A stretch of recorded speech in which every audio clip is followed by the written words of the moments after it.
At 2:13 in the morning, I was already awake. Not because I heard anything, not because some instinct jolted me out of sleep.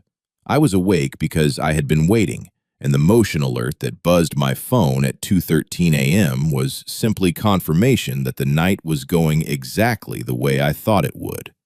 On the screen, Deborah Collins, president of the Willow Creek Estates HOA, standing at the entrance to my storm shelter.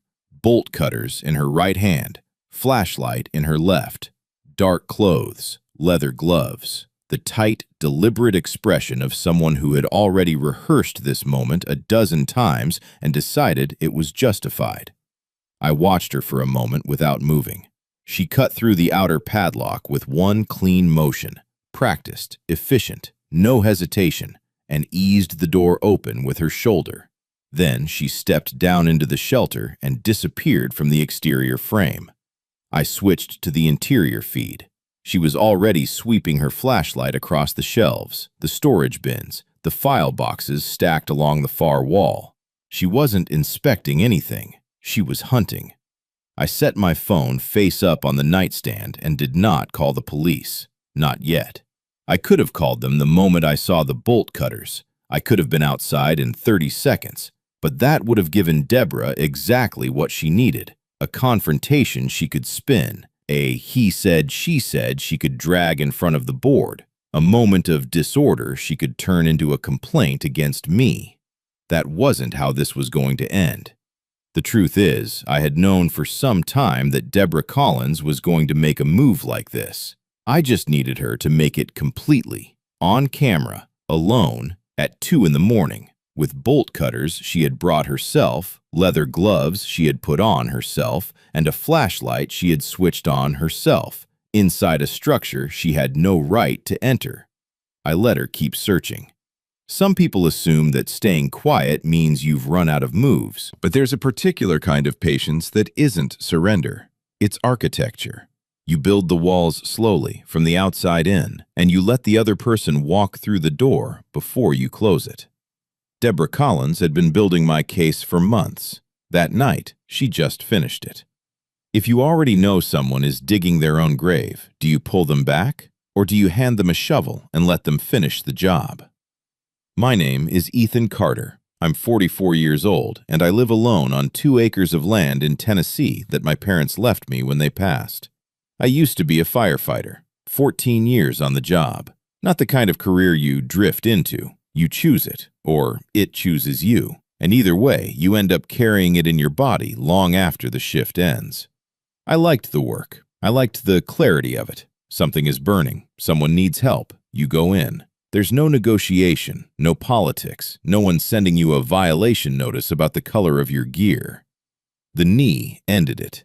A residential fire on Culver Street, 3rd year into the decade, a roof that looked solid until it wasn't. I went through it on my left side.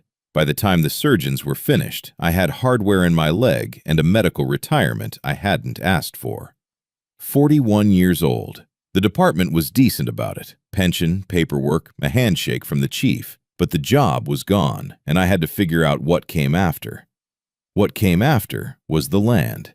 My parents had held on to their 2 acres through 3 rounds of development pressure, 2 recessions, and at least one lawyer who tried to convince them the property line was not where they believed it was. They didn't sell. My father used to say that the land wasn't an investment. It was an argument they had already won, and they weren't about to concede it after the fact. When they died, they left it to me with no conditions other than the obvious one: hold it. So I did. I spent the better part of 2 years rebuilding the property after retirement, repaired the fence line, replaced the drainage culverts, built the storm shelter in the northeast corner of the lot, reinforced concrete, steel door, properly permitted through the county, signed off by an inspector who had no notes other than that the ventilation could stand to be improved. I improved it. I kept every document from that process in a manila folder in the shelter itself, which I later came to appreciate as one of the luckier decisions I'd made. I grew vegetables in the back third of the lot. I read in the evenings. I kept my grass cut and my fence maintained and my garbage bins inside the garage until collection morning, which I understood to be the expectation of the neighborhood I had technically become part of when the subdivision went up around me. I did not go looking for trouble. I want to be clear about that, because everything that followed might sound like I had some kind of plan from the beginning. I didn't. I had a property, a folder of permits, and the reasonable expectation that being a quiet neighbor who followed the rules would be enough. It wasn't. There's a thing that happens to you after 14 years of running into burning buildings. You develop a very specific relationship with panic, not immunity. I want to be clear about that. You still feel it. The spike in the chest, the narrowing of the peripheral vision, the sudden awareness of your own heartbeat. What changes is what you do with it. Somewhere around year 4 or 5 on the job, you stop letting the panic make decisions for you. You learn to use it as information. Something is wrong. Pay attention. And then you set it aside and go back to the checklist. That discipline doesn't leave you when the job does. It just finds new applications. Which is why, when Deborah Collins sent me my first violation notice, a formal HOA citation for having my trash bins visible from the street on a Tuesday afternoon, complete with a time-stamped photograph taken from the sidewalk in front of my own house, I did not call her. I did not go to the next board meeting and make a scene. I read the notice twice, noted the date it was issued, noted the date of the photograph, pulled my bins inside, and filed the paper in a folder I labeled HOA Correspondence and slid into the top drawer of my desk. That was the folder. I've thought about it since, about why I started keeping records from the very first notice instead of throwing it away the way most people would. Part of it was habit. Firefighters document everything. Incident reports, equipment checks, chain of custody for evidence at fire scenes. You write it down because memory is unreliable and paper isn't. But part of it was something else, something quieter. I'd seen enough, in enough situations, to know that when a person of authority targets someone they've decided is vulnerable, the targeting rarely stops at one incident. It escalates. Not because of anything the target does, but because the first violation produced no significant resistance, and no resistance reads as permission. Bullies, whether they're on a schoolyard or sitting on an HOA board with a gavel and a laminated rulebook, almost always interpret patience as weakness. They keep going. They keep pushing. They keep leaving evidence. And eventually, if you've been paying attention, you have more than enough to work with. That's not cynicism. It's pattern recognition. You see a thing happen the same way often enough, you stop being surprised when it happens again. I wasn't planning anything in those early weeks. I was simply watching and documenting and waiting to see whether Deborah Collins was the kind of person who makes one mistake or the kind who keeps going until the mistakes stack up into something that can't be explained away. It didn't take long to find out. How much self-control does it take to stay quiet when you already see exactly where someone is headed and you know that speaking too soon would let them off the hook? Let me tell you what the storm shelter actually meant. It wasn't a hobby project. It wasn't a survivalist fantasy, which was the word Deborah would later use when talking to neighbors. Survivalist, delivered with a particular kind of smile that made it sound like a diagnosis. The shelter was a practical structure built by a man who had spent 14 years watching what happens when people are unprepared for the thing they didn't think was coming. Tennessee gets tornadoes, not every year, not on schedule, but when they come fast, and they come without much negotiation. I had been on scenes after bad ones. I knew what a house looked like when a funnel track crossed a subdivision that had nowhere to go underground. I built the shelter because it made sense, because I had the land for it, and because a county permit office agreed with me enough to approve the plans and send an inspector. But the shelter was also something else. Along the back wall, in a waterproof bin underneath the lowest shelf, I kept a set of documents my father had assembled over 30 years. Original land deeds, survey maps from 3 different decades showing the exact property boundaries. A letter from a county attorney from 1987 confirming that a disputed easement claim along the eastern fence line had been reviewed and rejected. old correspondence between my father and the development company that first started buying up surrounding parcels, letters in which my father's position was consistent, documented, and never once conceded. Those papers represented something my parents had spent their entire adult lives protecting. If Deborah Collins, or the development group she was quietly working with, ever found a way to challenge the property boundaries, reopen the easement question, or simply pressure me into removing the shelter by making it legally or financially painful enough to keep, those documents were the most important thing standing between my family's land and someone else's infrastructure plan. She didn't know exactly what was in that shelter, but she suspected it was something worth taking. And she was right. Which meant that what was at stake here wasn't a citation or a code dispute or a neighborhood disagreement about aesthetics. What was at stake was the land itself, the argument my parents had already won, which I had promised, without words, to not concede. I was not going to concede it.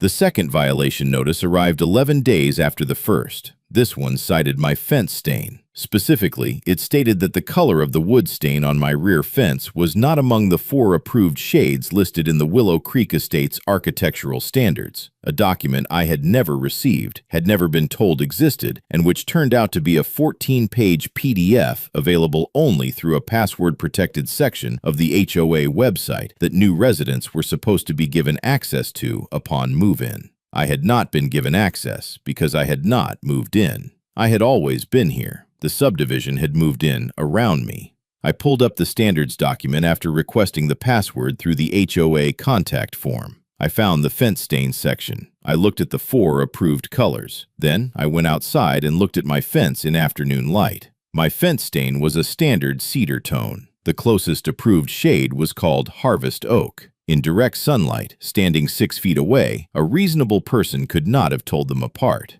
I noted that. I noted the date of the notice, the specific language of the violation, and the name signed at the bottom, Deborah Collins, HOA President, and I added it to the folder. Then I started paying closer attention. The third notice came 8 days later. This one was about the storm shelter doors, specifically that they were, and I'm quoting directly here, visually inconsistent with the established aesthetic standards of the community, and therefore subject to remediation or removal at the discretion of the board. No specific code cited, no timeline for compliance, no definition of what remediation would mean in practice, just the word removal sitting at the end of a sentence like it had always belonged there. That was the word that changed things for me, not because it frightened me, because it told me something specific about what Deborah Collins was actually doing. A person enforcing community standards doesn't lead with removal on the third notice without a cited code violation or a compliance timeline. That's not procedure. That's pressure. Those are 2 very different things, and the difference matters enormously when you start putting paper in a folder.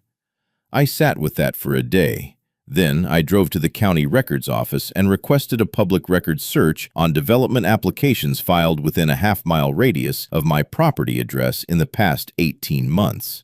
The clerk handed me a printout. I sat in a plastic chair by the window and read it twice.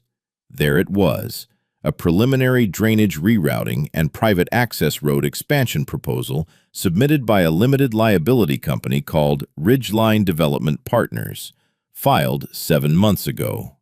The proposed access corridor ran directly through the northeast corner of my lot, directly through my storm shelter. I folded the printout, put it in my jacket pocket, and drove home without stopping. Have you ever looked at a series of events that everyone else saw as separate incidents and realized they were never separate at all? I could have gone to the board meeting that Thursday and laid the county records printout on the table in front of everyone. I thought about it.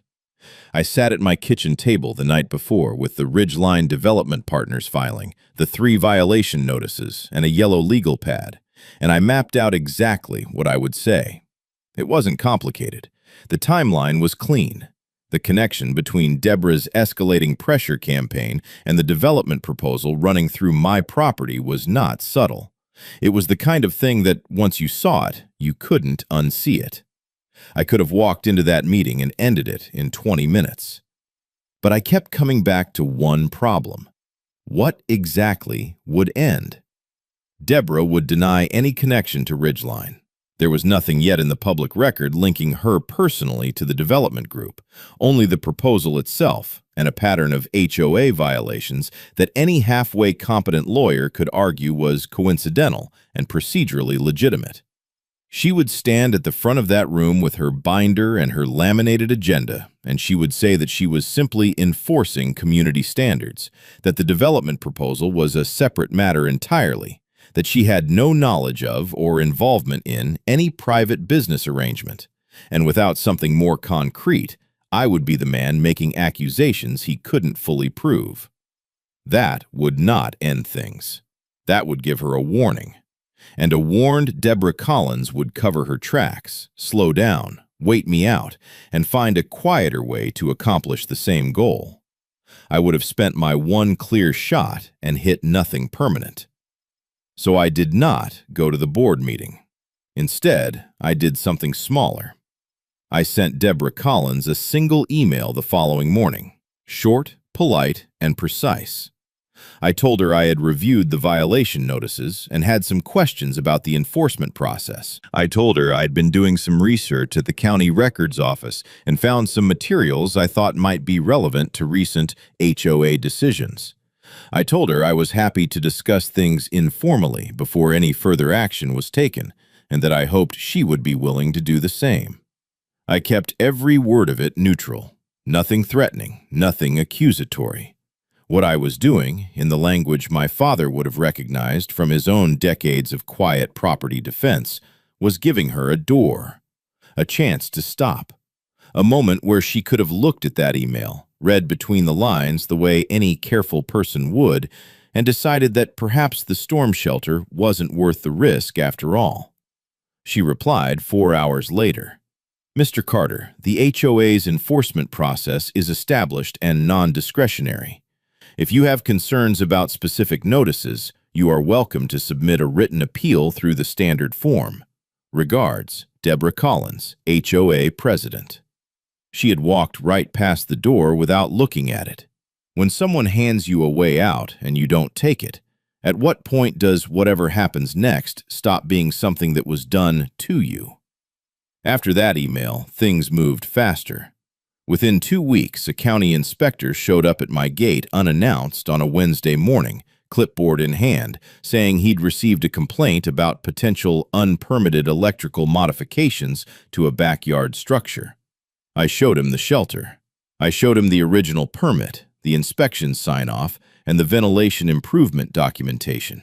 He spent 11 minutes on the property, wrote no violations found on his form, signed it, and handed me a copy before he left. I kept the copy. Then came the neighbors. I noticed it first with the Hendersons on my eastern fence line, a couple in their mid-60s who had always waved when I was in the yard and once brought over a plate of cookies the Christmas before last. They stopped making eye contact.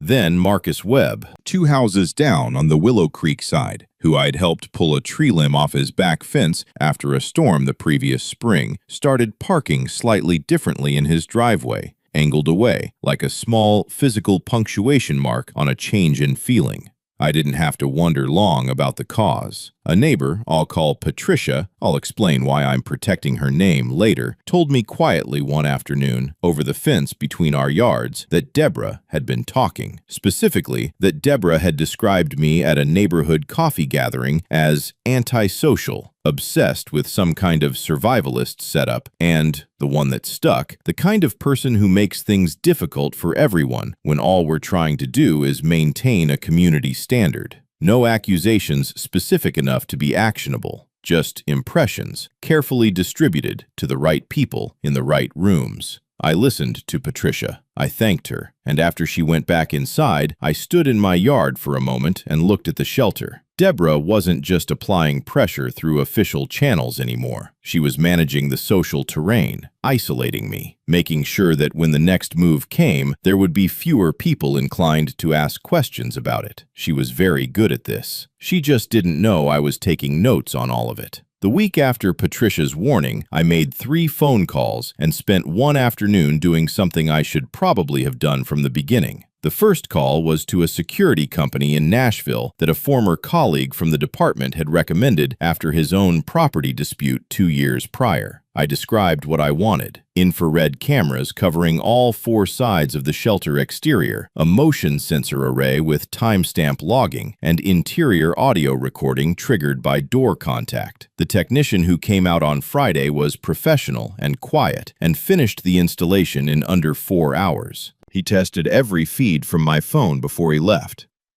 I watched the shelter door on a 2-inch screen from my kitchen and saw the image so clearly I could read the serial number stamped into the steel hinge plate. The second call was to the county assessor's office. I requested a certified copy of my property's recorded boundaries, the full permit history on the shelter structure, and a written confirmation of the current zoning classification of my lot. They mailed it within the week. I added it to the folder, which by this point had graduated from a single manila envelope to a 3-ring binder with tabbed sections. The third call was to a property rights attorney in Murfreesboro, whose name I had found through the Tennessee Bar Association's referral service. I did not retain her yet. I simply described the situation, the violation notices, the county development filing, the inspector visit, the social pressure campaign, and asked her what she would need to see if this ever became something that required formal action. She told me. I wrote it down. I thanked her and said I would be in touch. Then I spent the afternoon doing the one thing that required no phone call at all. I went into the shelter, sat down on the equipment crate in the center of the room, and looked at everything Deborah Collins had done since the first notice arrived. I laid it out in order: dates, documents, inspector visit, email trail, neighbor reports. I read it the way I used to read an incident report, looking not for what was there, but for what was missing, what was inconsistent, what didn't hold together under pressure. What I found was a pattern so clean it almost looked constructed. But Deborah had constructed it herself, every piece of it. All I had done was keep the paper. 10 days after the cameras went in, Deborah escalated again. This time it wasn't a notice. It was a certified letter sent through the HOA's legal correspondence address, informing me that the board had voted at a meeting I had not been notified of on a date that did not appear on the HOA's publicly posted calendar to formally classify the storm shelter as a non-conforming structure subject to mandatory remediation under Section 7.4 of the Willow Creek Estates governing documents. I looked up Section 7.4. It covered freestanding storage sheds under 200 square feet with no foundation requirement. My shelter was a permitted, county-inspected, below-grade reinforced concrete structure with a recorded permit number. It was not a storage shed. It was not freestanding. It was not under 200 square feet in total construction volume. It met none of the 3 definitional criteria that would have made Section 7.4 applicable. The letter gave me 30 days to submit a remediation plan or face a daily fine of $50, compounding, with the board reserving the right to pursue injunctive relief if I failed to comply. I read the letter 3 times. Then I photographed it, front and back, added it to the binder behind a new tab I labeled Board Actions, and placed the original in a fireproof document box I kept under my bed. That same week, 2 of my immediate neighbors, not Patricia, different ones, stopped acknowledging me entirely when we passed on the street. One of them, a man named Gerald Foss, who served on the HOA's Architectural Review Subcommittee, looked directly through me from his driveway as I walked to my mailbox. Not hostility exactly, more like practiced invisibility, the kind you develop when you've decided someone is already gone. It stung. I won't pretend otherwise. I had lived on this land my entire life. My parents were buried in a cemetery 6 miles from here, and I was being made to feel, with considerable social precision, like a problem that the neighborhood had already decided to solve. I let it sting. Then I went inside and kept working. The HOA held its quarterly community meeting on the second Thursday of the month in the clubhouse at the end of Willow Creek Drive, a beige room with folding chairs, a projector screen that never tracked quite straight, and a refreshment table that always had the same brand of store-bought cookies arranged on a paper plate. I attended. I sat in the third row on the aisle with a legal pad on my knee and a pen in my hand. I did not speak during the open floor period. I did not raise my hand. I watched. Deborah ran the meeting with the particular efficiency of someone who had arranged its outcome in advance. She moved through the agenda items quickly: landscaping contractor renewal, gate keypad update, pool closure schedule, and then, without pausing for transition, introduced what she called the ongoing matter of non-conforming structures in the community. She did not use my name. She didn't need to. Every person in that room knew whose structure she meant, and the ones who didn't figure it out in the first 30 seconds figured it out when Gerald Foss turned in his seat and looked directly at me with the satisfied expression of a man watching a foregone conclusion arrive on schedule. Deborah spoke for approximately 4 minutes. She described the shelter as a structure that falls outside established community standards and raises legitimate safety and aesthetic concerns for residents. She referenced Section 7.4. She said the board had exhausted informal resolution options, which was a remarkable thing to say given that no one from the board had ever spoken to me directly, in person, about anything. She concluded by saying, and I am quoting from the notes I wrote down in real time, "The board has full authority to act on non-conforming structures, and we intend to exercise that authority. I want to be transparent with this community. We will not allow one property owner's unwillingness to cooperate to undermine the standards that protect everyone's home values." Applause from approximately a third of the room. I wrote down the time, 7:34 p.m. I wrote down the quote. I wrote down the names of the 4 board members seated at the table who nodded while she spoke. Then I wrote one more thing at the bottom of the page, underlined twice. She just said the board has full authority and intends to exercise it. On the record, in front of witnesses. Good. Does it ever occur to people in power that the louder they announce their authority, the more carefully everyone around them starts listening? 3 days after the community meeting, the HOA's attorney sent me a formal notice of intent to pursue injunctive relief in the county circuit court if I did not submit a remediation plan within 15 days. The letter was printed on firm letterhead, referenced 2 case precedents in Tennessee HOA law, and was signed by a man named Douglas Hale, whose firm, based on a quick search, handled HOA disputes across 4 counties and had a client list that included, as a featured testimonial on their website, the Willow Creek Estates Homeowners Association. I photographed the letter. I sent a copy to the property rights attorney in Murfreesboro. I asked her to review it. She called me back the same afternoon. "Section 7.4 doesn't apply to your structure," she said without preamble. "They know that. This letter is designed to make you spend money defending something that shouldn't need defending. The question is whether they're hoping you'll fold or whether they actually intend to file." I told her I didn't think Deborah Collins was the folding type. "Then we document everything and we wait for them to make the first procedural mistake," she said. "They usually do."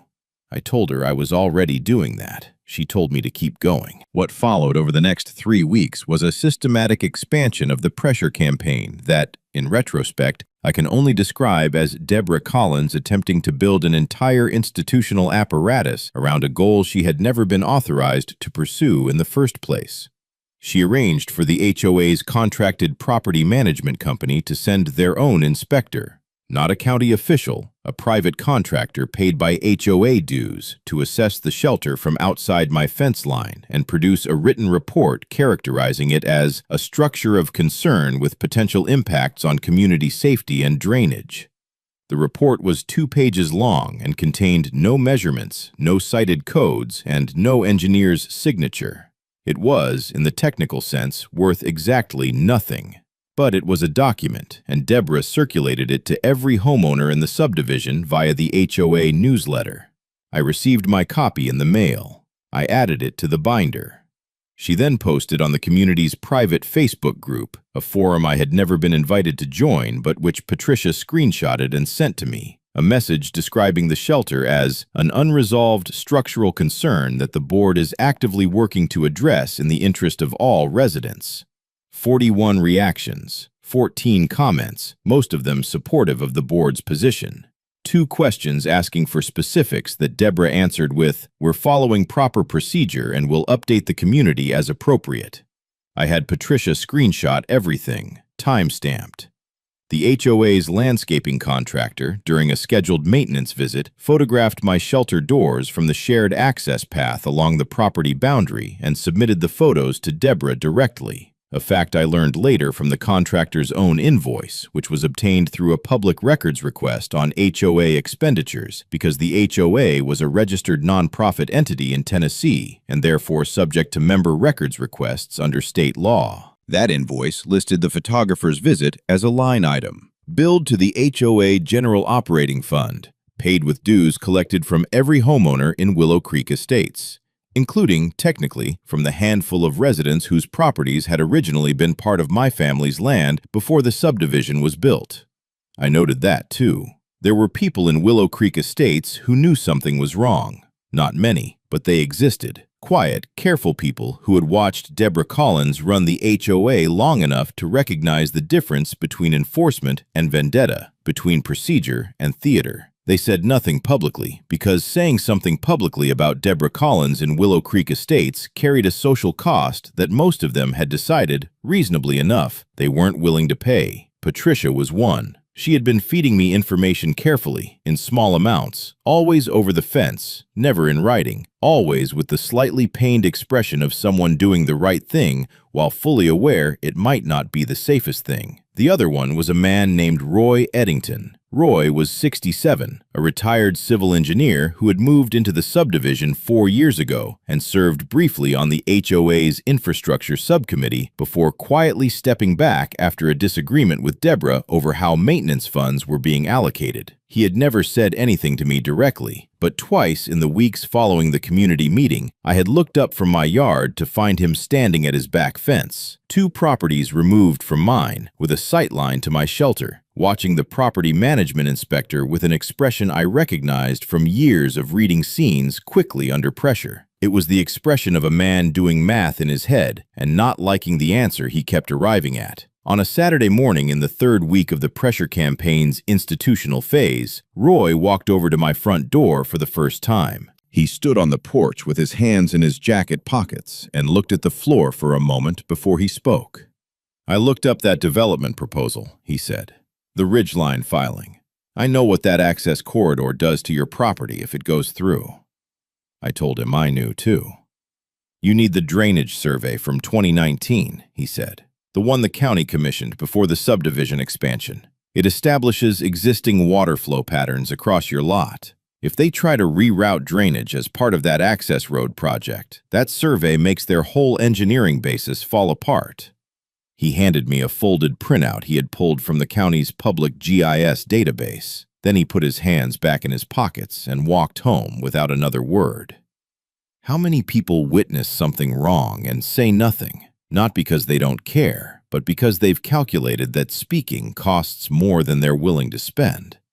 The 15-day window in Douglas Hale's letter closed on a Friday. I did not submit a remediation plan. What I submitted instead was a formal written response, drafted with my attorney's guidance, that did 4 specific things. First, it contested the applicability of Section 7.4 to my structure, citing the recorded permit number, the county inspection sign-off, and the specific definitional criteria that my shelter did not meet. Second, it noted that the board meeting at which the non-conforming structure classification had been voted on was not posted on the HOA's publicly accessible calendar, in potential violation of Tennessee's HOA transparency requirements under state statute. Third, it requested, formally and in writing, a complete accounting of all HOA funds expended in connection with any inspection, legal correspondence, or contractor visit related to my property over the preceding 6 months. Fourth, it stated clearly that I was prepared to defend my property rights through all available legal and administrative channels, and that I had retained counsel for that purpose. My attorney sent it certified mail. Return receipt requested. Douglas Hale's office signed for it on a Monday morning. By Wednesday, Deborah had filed the injunction paperwork anyway. I got the call from my attorney at 4:17 in the afternoon.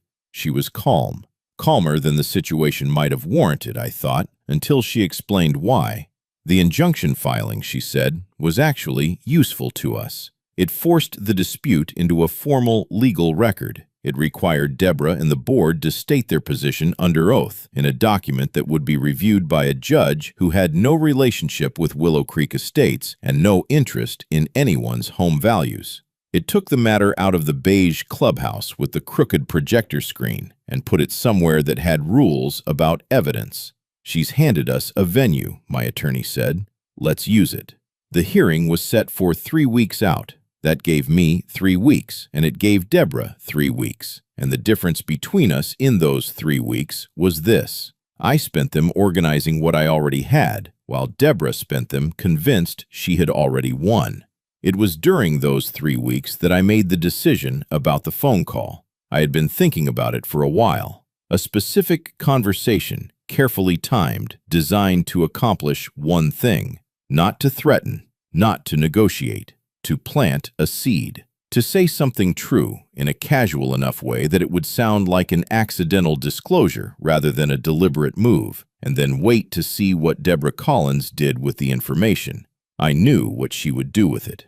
I picked up the phone on a Tuesday evening and dialed her number. When the clock is running and the stakes are real, how do you tell the difference between patience and waiting too long? The phone call lasted 9 minutes. I kept it conversational. I told Deborah I had been thinking about the hearing and wanted to see if there was any possibility of resolving things before it went further. She was polite in the way that people are polite when they believe they hold every card. Measured, slightly condescending, the tone of someone extending courtesy to a person they have already mentally dismissed. I let her talk. I agreed with nothing and disputed nothing. And then, near the end of the call, I mentioned it, casually, the way you mention something you've almost forgotten, the way you'd reference a detail that feels almost too minor to bring up. I told her I had spent part of the previous weekend sorting through old family paperwork stored in the shelter. Land records, mostly. Deeds, old survey maps, some correspondence between my father and the county from the 80s and 90s. I said I hadn't looked at most of it in years and was only just realizing how much of it was relevant to the current property boundary questions. I said I wasn't sure yet what all of it meant, but that my attorney had asked me to go through everything carefully before the hearing. Then I moved on and ended the call pleasantly. I hung up and sat quietly for a moment in the kitchen. I had told her the truth. Every word of it was accurate. The documents existed. They were in the shelter. They were relevant, and my attorney had indeed asked me to review them. I had simply chosen to mention it in a way that would sound, to someone already looking for something, like a door left slightly open. Deborah Collins heard opportunity in that sentence. I was certain of it before I even set the phone down. What I had not told her was that 2 days earlier I had made a modification to the shelter's locking system. The visible padlock on the exterior door remained exactly as it had always been. Same model, same position, same worn appearance from 2 years of Tennessee weather. But behind the doorframe, invisible from outside and indistinguishable from the original installation unless you knew precisely where to look, a secondary electronic locking system had been installed. Steel bolts seated in the reinforced frame, controlled remotely from my phone via the same app as the security cameras. From the outside, the shelter looked identical to the way it had always looked. The padlock was real. It could be cut, but cutting it would only open the outer mechanism. The inner bolts were something else entirely. I had not told my attorney about this part. I had not told Patricia or Roy. I had thought about it carefully, about the legal and ethical dimensions of what I was doing, and I had concluded that setting a passive containment mechanism on my own property, on a structure I owned, in response to an active trespassing threat I had documented over months, was something I was prepared to defend. Roy's drainage survey sat on my desk next to the binder. The cameras were live. The phone was charged. The bait was set. All that remained was waiting for Deborah Collins to decide that the documents in my shelter were worth more than her judgment. How far does someone have to be inside their own certainty before they stop being able to see the walls closing in around them? The hearing was scheduled for a Thursday morning at 9 o'clock in the county circuit court. On the Tuesday before it, Douglas Hale filed a supplemental motion. My attorney called me within the hour. The motion, she explained, requested that the court issue a temporary restraining order preventing me from accessing, modifying, or removing any contents of the storm shelter pending resolution of the injunction. Hale's argument was that the shelter and its contents constituted potential evidence in a property dispute, and that I might destroy or relocate materials before the hearing. He had attached, as supporting documentation, a sworn affidavit from Deborah Collins stating that she had reason to believe the shelter contained documents relevant to the HOA's enforcement action, and that there was risk of spoliation if access was not restricted immediately.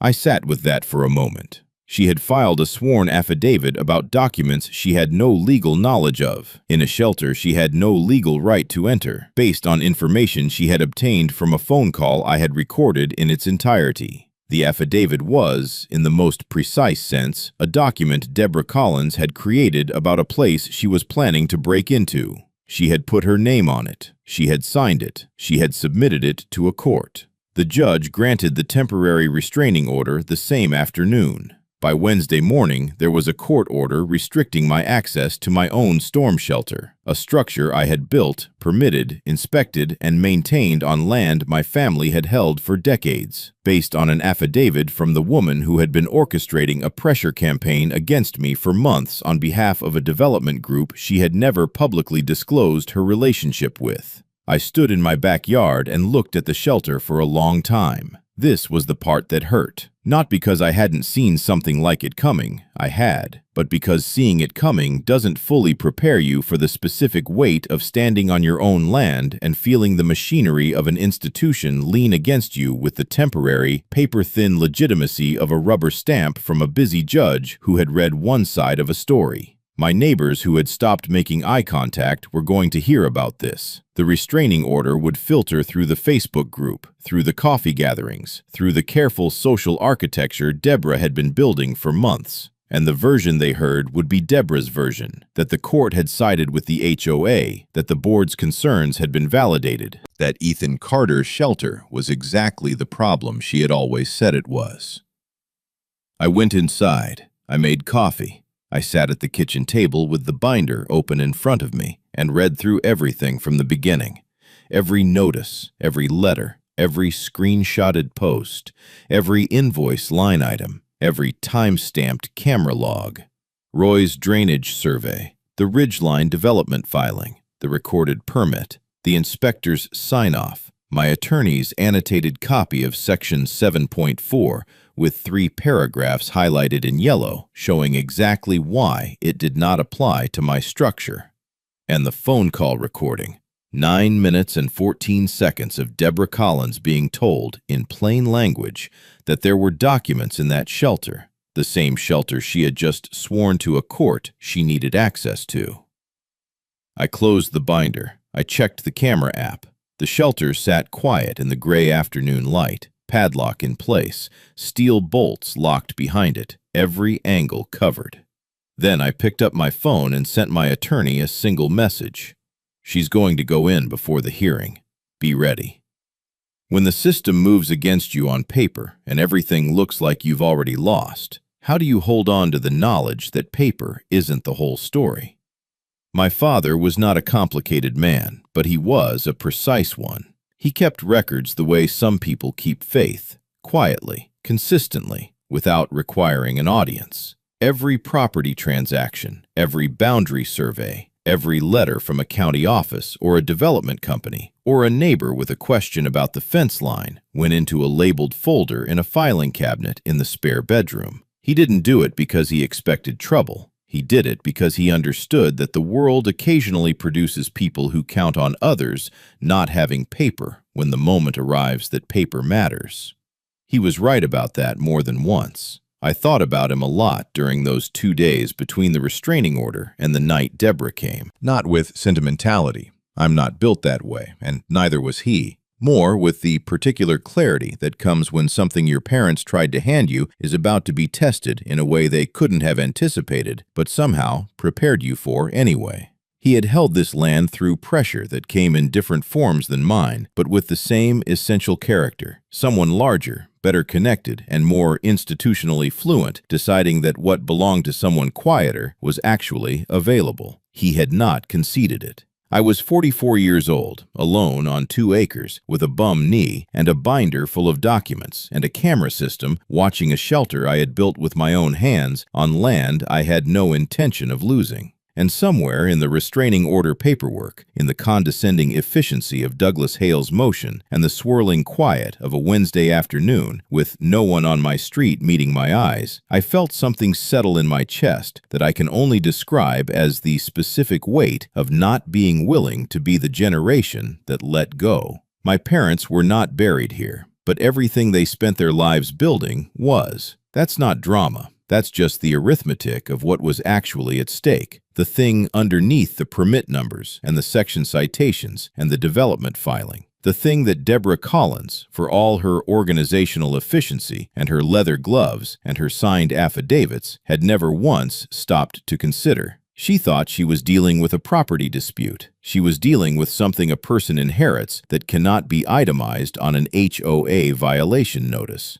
I checked the cameras one last time before I went to bed. The shelter sat still in the dark. I set my phone on the nightstand and waited. At 2:13 a.m., the motion alert fired. I was awake before the second buzz. I opened the app, and there she was, Deborah Collins, president of the Willow Creek Estates HOA, standing at the entrance to my storm shelter in dark clothes and leather gloves, bolt cutters in her right hand, and a flashlight in her left. She moved with the deliberate efficiency of someone who had planned this moment carefully and decided the planning was sufficient protection. It wasn't. She cut the padlock in one clean motion. The infrared feed captured it in complete clarity. The angle of the cutters, the gloved hands, the specific model of flashlight she was carrying, the timestamp burning white in the upper right corner of the frame. 2:14:07. She eased the door open with her shoulder, hesitated for exactly 3 seconds at the threshold, 3 seconds in which she could have turned around, walked back to whatever car she had parked out of camera range, and spent the rest of her life pretending this night had never happened. And then she stepped down into the shelter. I switched to the interior feed. She moved through the space with focused urgency, sweeping the flashlight across shelves, lifting bin lids, pulling file boxes forward to read the labels on their spines. She was not inspecting. She was not assessing structural concerns or aesthetic inconsistencies or drainage impacts. She was looking for documents, the same documents she had sworn to a court she needed legal access to, in an affidavit she had signed with her own name, 2 days before she decided to come take them herself in the middle of the night with bolt cutters she had brought from home. I waited until she moved fully into the back section of the shelter, past the point where the door's natural swing would have been her fastest exit. Then I tapped the button on my phone. The steel bolts slid into the frame with a sound like a vault closing, quiet, mechanical, final. On the interior feed, Deborah didn't react immediately. She kept searching for another 40 seconds, flashlight moving across the far wall, before she tried the door and found it immovable. I watched her push it twice, then a third time with her shoulder. Then the pounding started. "Ethan, open this door! It's stuck!" I did not open the door. I called the sheriff's department at 2:19 a.m. and reported an active trespasser contained inside my storm shelter. I gave them my address, described the situation clearly and without embellishment, told them I had video documentation of the entire entry, and said I would be outside to meet them when they arrived. The dispatcher asked if I was safe. I told her I was fine and that the trespasser was secured and not in any physical danger. Then I got dressed, made a thermos of coffee, and went outside to wait. The deputies arrived in 11 minutes. 2 of them, a man and a woman, both professional and unhurried in the way that people are when a scene has been described to them as contained. I showed them the camera feed on my phone, the full sequence, from Deborah's arrival at the door, to the bolt cutters, to the entry, to the search, to the containment. I showed them the timestamp log. I showed them the court order restricting shelter access that had been granted 2 days earlier. The same order that, as I explained to the deputies with what I hope was appropriate calm, Deborah Collins had applied for and obtained, and then proceeded to violate herself in the same 48-hour window, on camera, with tools she had brought specifically for the purpose. The female deputy looked at me for a moment. "She filed for the restraining order?" she said. "Yes," I said. "And then she broke into the shelter the order was supposed to protect." "Yes," I said. She nodded slowly, the way people nod when a thing is both completely clear and genuinely difficult to believe. They opened the shelter from outside using my phone. I demonstrated the remote release, and Deborah Collins came out into the Tennessee night air looking furious and frightened in equal measure. Her expensive shoes caked with red mud from the shelter floor, her leather gloves still on her hands, her flashlight still in her fist. She started talking immediately, explaining, justifying, reframing, the way people do when they believe that the right combination of words, delivered with enough authority and confidence, can reorganize the facts of a situation into something more favorable. She told the deputies she had reason to believe documents inside the shelter were being concealed in violation of the court order. One deputy pointed out that the court order restricted my access to the shelter, not hers to produce evidence against me, and that entering private property with bolt cutters at 2 a.m. was not a recognized method of evidence preservation under Tennessee law. Deborah shifted approaches. She said she was acting in her capacity as HOA president. The other deputy explained, with notable patience, that HOA presidents do not have authority to conduct nocturnal entries into private structures using cutting tools. She tried 2 more approaches. Neither one touched the footage. At 3:04 a.m., Deborah Collins was placed in handcuffs and walked across my backyard to the patrol vehicle. The infrared cameras recorded that, too. Timestamp, full frame, unambiguous. The hearing happened anyway, 4 days later, because the injunction filing was already in the system and my attorney had prepared for it thoroughly. But the character of that hearing had changed completely from what Douglas Hale had designed it to be. My attorney laid out the full sequence, not just the break-in, the entire architecture of what Deborah had built over 6 months. The violation notices that misapplied Section 7.4 to a structure that met none of its definitional criteria. The uninvited inspector visits arranged through complaint channels with no cited code basis. The private property management contractor paid from HOA general funds to photograph my shelter and produce a report with no engineering signature and no measurement data. The Facebook posts designed to socially isolate me from neighbors before the institutional pressure escalated. The community meeting statement, time-stamped, transcribed from my own contemporaneous notes, in which Deborah declared on the record that the board had full authority and intended to exercise it. The sworn affidavit describing documents in my shelter that she had no legal knowledge of. And then the bolt cutters, the leather gloves, the 2:14 a.m. timestamp, and the footage that showed every second of it. Roy Eddington's drainage survey went in as an exhibit. The Ridgeline Development Partners County filing went in beside it. My attorney placed them side by side and asked the court to note the precise geographic overlap between the proposed access corridor and the location of the storm shelter that Deborah Collins had spent 6 months trying to have classified as non-conforming. The judge looked at it for a long time. Douglas Hale said something about the HOA's good faith enforcement mandate. My attorney said the word bribery is a strong one, and she wasn't using it, but she noted, for the record, that the court might find it instructive to examine what personal financial interest, if any, the HOA president held in the successful completion of a development project that had been publicly filed 7 months before the first violation notice was issued against the one property standing in its way.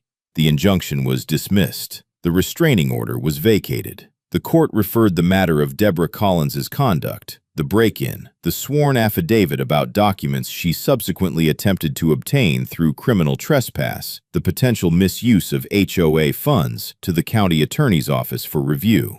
I said nothing in that courtroom except to answer direct questions from my attorney. I did not look at Deborah Collins when the rulings came down. I looked at the window on the east wall, where the morning light was coming in at a low angle, the kind of light that makes everything in a room look very still and very clear. When someone hands you every piece of what you need, not because you outmaneuvered them, but because they could not stop themselves, what do you call that? Luck? Strategy? Or just the long arithmetic of people who believe rules don't apply to them eventually running out of exceptions? Deborah Collins resigned from the HOA board 11 days after the hearing. The resignation letter, which someone forwarded to Patricia, who forwarded it to me, was 2 paragraphs long and cited personal reasons and a desire to spend more time with family. It did not mention the criminal trespass charge that the county attorney's office had formally filed against her, or the civil complaint my attorney had initiated on my behalf, seeking damages for the months of bad faith enforcement and the misuse of HOA funds. It did not mention Ridgeline Development Partners, whose access road proposal was quietly withdrawn from the county filing system the same week, once it became apparent that the one property standing in its way was not going anywhere, and that the person who had been smoothing the path for them was no longer in a position to smooth anything. Douglas Hale's firm withdrew from the HOA's representation shortly afterward. The new HOA board, reconstituted at an emergency member meeting with considerably higher attendance than any meeting Deborah had ever run, sent me a formal written notice rescinding all outstanding violation notices related to my property and acknowledging that Section 7.4 had been incorrectly applied. The letter was signed by the new board president, a woman named Carla Simmons, who lived 4 houses down and who had, I later learned, been one of the 2 people at the community meeting who raised questions that Deborah had answered with procedural deflection.